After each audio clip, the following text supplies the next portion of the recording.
Got a call from a nurse saying my fiancé had a medical emergency at his side chick's place. When I got there, she was wailing. He swore he'd end things with you first. I took my engagement ring off, set it on the table, and said, "No need, it's over now." I never imagined I'd be sharing something like this, but here I am. It's a long story, so please bear with me. I was engaged to Daniel, a paramedic in Chicago. We'd been together for 5 years, building what I thought was a solid foundation. I work in marketing, and our schedules were often hectic, but we made it work. One evening, after a particularly draining day at work, I was unwinding at home when my phone rang. It was a nurse from Northwestern Memorial Hospital. She informed me that Daniel had been brought in due to a medical emergency. My heart raced as she provided an address where he had collapsed. Confused and terrified, I grabbed my keys and rushed to the given location. It was an apartment in a neighborhood I wasn't familiar with. When I arrived, a woman answered the door. Her eyes were red and puffy, and she looked as if she'd been crying for hours. Before I could utter a word, she blurted out, "He swore he'd end things with you first." Time seemed to stand still. The weight of her words sank in, and I realized Daniel had been unfaithful. Pushing past her, I entered the apartment and saw Daniel sitting on the couch, looking pale and avoiding my gaze. Without a word, I removed my engagement ring, placed it on the table, and said, "No need, it's over now." I turned and walked out, leaving behind the life I thought I knew. The following weeks were a blur. I moved out of our shared apartment and stayed with a friend. Daniel attempted to reach out, but I blocked all communication. Eventually, I learned that his affair had been ongoing for over a year. The other woman had only recently discovered my existence. It's been a challenging journey, but I'm focusing on healing and rediscovering myself.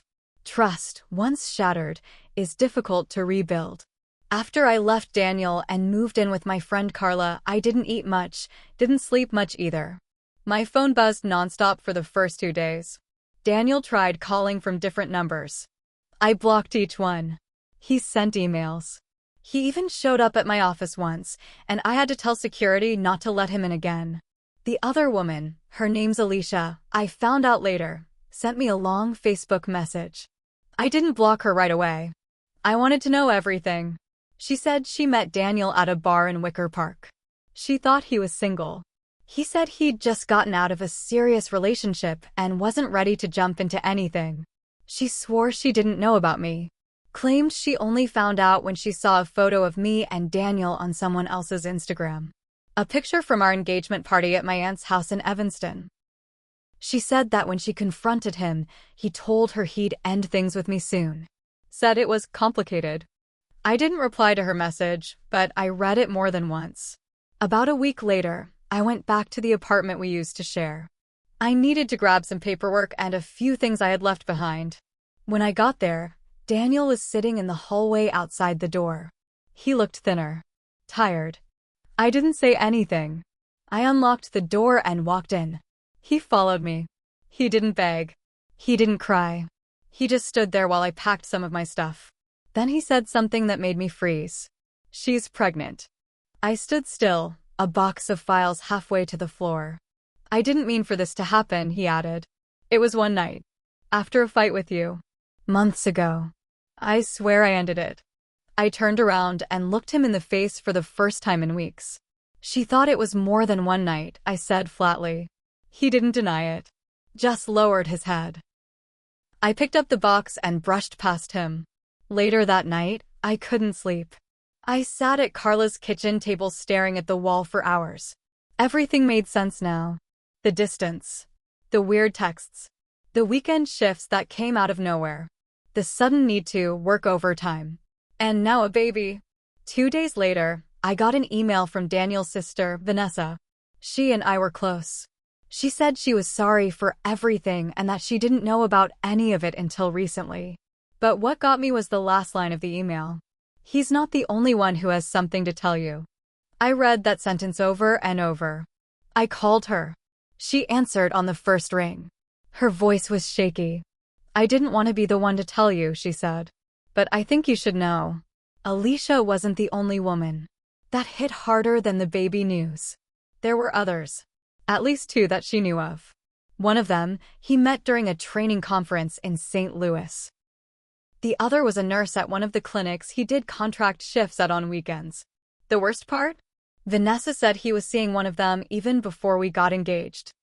I hung up and just sat there, shaking. The man I thought I was going to marry, the one I defended so many times, had been living a double life. No, a triple life. Maybe more. I decided I needed answers. Real ones. I made a decision to meet Alicia in person. We met at a quiet cafe near Lincoln Square. She was nervous. I could tell. So was I. She was younger than me by a few years. Soft-spoken. Clearly messed up by all this too. We talked for almost 2 hours. She confirmed everything Vanessa had said. Even showed me texts. There was one message Daniel sent her 2 weeks before our engagement. It read, "Don't worry. The proposal is for show. Her family's pressuring me. I'm not really gonna go through with it." I felt sick. But what came next was even worse. Alicia told me she wasn't sure if the baby was his. Because around the same time she slept with Daniel, she had been seeing someone else too. She hadn't told him yet. And now she was thinking about telling both men and getting a paternity test. I couldn't wrap my head around it. This whole thing had gone from betrayal to full-on chaos. I walked home feeling like I was floating above my own life.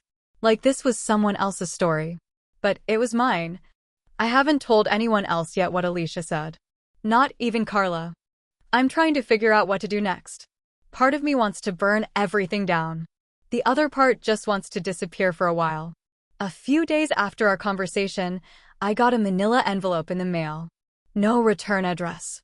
Inside, there were printed photos, dozens of them. Daniel with other women. In bars. Restaurants. Hotel lobbies. One picture showed him kissing a woman outside of what looked like the Hyatt Regency near the Chicago River. Another was from Navy Pier, with him and a woman in sunglasses holding hands, smiling at the camera. There was a note inside too. It was typed on plain paper. "You deserve to know who he really is." No name. No explanation. I sat there stunned. These weren't selfies. Someone had been following him, taking photos from a distance. This wasn't just cheating. This was someone watching him, maybe even watching me for a while. I showed the photos to Carla. She was furious. She said we should go to the police. I wasn't sure. Nothing illegal had happened, technically. But I felt violated in a whole new way. Then, a week later, I got a call from my old landlord. He said Daniel had been trying to get into our old unit even though I had officially terminated the lease. I hadn't told him that I'd been the one to sign off on the end of it. Daniel assumed it was still open. My landlord told him the place was no longer available and Daniel reportedly lost it. He started yelling in the hallway. The landlord said he left, but not before saying something strange. She has no idea what's coming. I didn't know what to make of it. Was he talking about the baby? The photos? Or something worse? Then something truly unexpected happened. Vanessa, the sister, called me again. Her voice was shaky. "You should know," she said. "Mom's going to call you." What? Why? She found something, she said. In Dad's garage. Apparently, their dad passed away a couple years ago, and Vanessa's mom had been going through boxes in the garage when she found a shoebox filled with letters and photos. Letters from a woman. Dozens of them. Addressed to Daniel. They were dated from when he was in high school. Someone into his early 20s. The woman? She was in her mid-30s. Married. Had a kid. The letters were full of affectionate language. Romantic things. Sometimes inappropriate. Vanessa's mom was horrified. She thought maybe it had been an older ex-girlfriend. But the dates didn't make sense. Vanessa did some digging. The woman was a teacher. Daniel's high school English teacher. She had moved away years ago. But the letters proved there had been a relationship. Possibly one that started when he was underage. That part of the story hit me like a brick. Was Daniel always like this? Manipulative? Addicted to hiding things? Chasing secret lives? Everything made sense in a sickening way. The double lives. The way he could look me in the eye and lie so easily.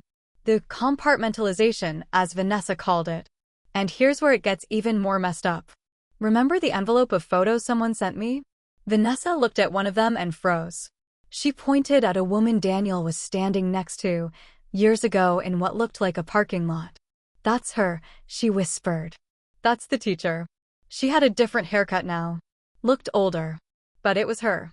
Which means someone had been tracking Daniel for a long time. Possibly her. Or maybe someone connected to her. And they knew about me. I suddenly felt like I was in the middle of something I didn't understand. This wasn't just a bad breakup or a betrayal.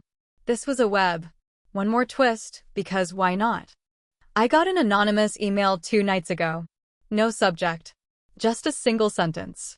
He wasn't the one lying the whole time. No name. No explanation. And attached? A screenshot of a text conversation. But it wasn't between Daniel and Alicia. Or Daniel and another woman. It was between Alicia and someone else. She was asking them not to tell me what they'd done, and that if she finds out it wasn't just Daniel, she'll never forgive either of us. So now I'm wondering, was Alicia playing a game too? And more importantly, what the hell did I walk into? I'm not done yet. But I need to get to the bottom of this. I don't care how messy it gets. I want the truth. After that last anonymous email, the one that hinted Alicia wasn't just a victim, I couldn't sit still. I needed answers, and I needed them now. I forwarded the screenshot to Vanessa, and she went quiet. A minute later, she replied, "Call me now." I know who that number belongs to. Turns out, the person Alicia was texting was someone I knew. Someone we both knew. Carla. Yes, my roommate. My best friend since college. The one who held my hand when I cried. The one who offered me her apartment. The one who read Daniel's texts out loud and said, "You're better off without him." Apparently, she wasn't saying that because she cared. She was saying it because she was in on it. Vanessa got this info because she recognized the phone number. It was the same number Carla used when she once texted Vanessa about helping plan my bridal shower. I double-checked. Same last 4 digits. Same area code. My hands were shaking. My chest felt like it would crack open. I confronted Carla that night. She was home, sitting on the couch, scrolling through her phone like nothing had happened. I didn't waste time. "I know about the texts between you and Alicia." She looked up slowly, her face draining of color. "What? Texts?" "Don't do that," I said, holding up my phone. "I have the screenshot. Vanessa recognized your number. You were talking about hiding something from me." She stood up fast. Okay. "It's not what you think. Then what is it, Carla?" That's when she broke. She started crying. I didn't move. Didn't blink. She confessed. She had been seeing Daniel, too. Not recently. She swore it was only once, a year and a half ago. During a rough patch, when Daniel and I were fighting over whether to move in with his mom temporarily to save money. I was drunk. He was drunk, she kept repeating. It was a mistake. We both knew it. I just stood there. I didn't yell. I didn't scream. Because I felt hollow. Like something in me had turned off. She admitted she never told me because she thought it would blow over. Then she found out about Alicia and things got messy. Somehow, they started talking. Both hurt. Both lied too. And somehow, they bonded over it. At some point, Carla admitted she helped Alicia send me that envelope. "You deserved to know the full truth," she said. "He hurt all of us." I asked her why she didn't just tell me from the start. "I didn't want to lose you. You lost me the moment you decided to sleep with him." She begged me not to move out. I packed my bags that night. Now, here's the part where everything came to a head. I didn't plan to, but I ran into Daniel one last time. I had gone to meet Vanessa to give her some of Daniel's things that were still in my trunk, stuff she said she'd pass along to his mom. He showed up, uninvited. It was at a diner in Logan Square. Public place. I guess Vanessa told him I'd be there. He walked in and sat at the table without a word. I didn't even look up from my coffee. "Are you seriously just not going to talk to me?" I took a breath. Looked him dead in the eye. I've done all the talking I ever needed to. You just never listened. He started with the usual.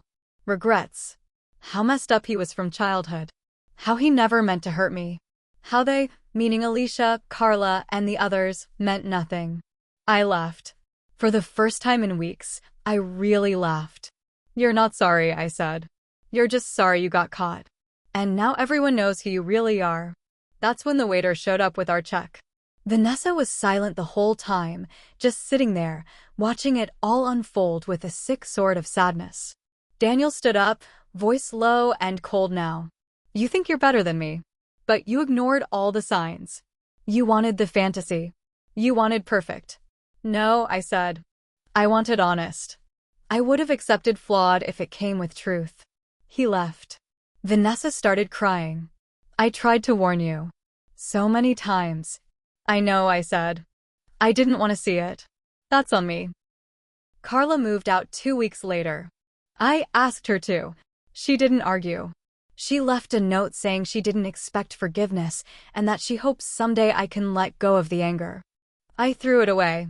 Alicia messaged again, apologizing for everything, saying she got the paternity results. The baby wasn't Daniel's. Honestly, I didn't care anymore. Daniel quit his job, according to Vanessa. Said he needed a fresh start. Moved to Milwaukee to live with some cousin I'd never heard of. It's been 3 months. I'm living in a new apartment. I adopted a rescue cat named Milo. He sleeps on my chest every night and doesn't lie to me. I started therapy. I've reconnected with old friends I distanced myself from while I was caught up in the engagement bubble. There are days I still feel angry, or numb, or tired. But I also feel stronger than I ever thought I could be. I've learned to ask better questions. To listen when something feels wrong. To walk away sooner. And if you're wondering if I miss him, I miss who I thought he was. But not for 1 second do I miss who he actually turned out to be. So that's the story. That's how it ended. Not with a wedding, but with truth. And maybe that's a better beginning after all.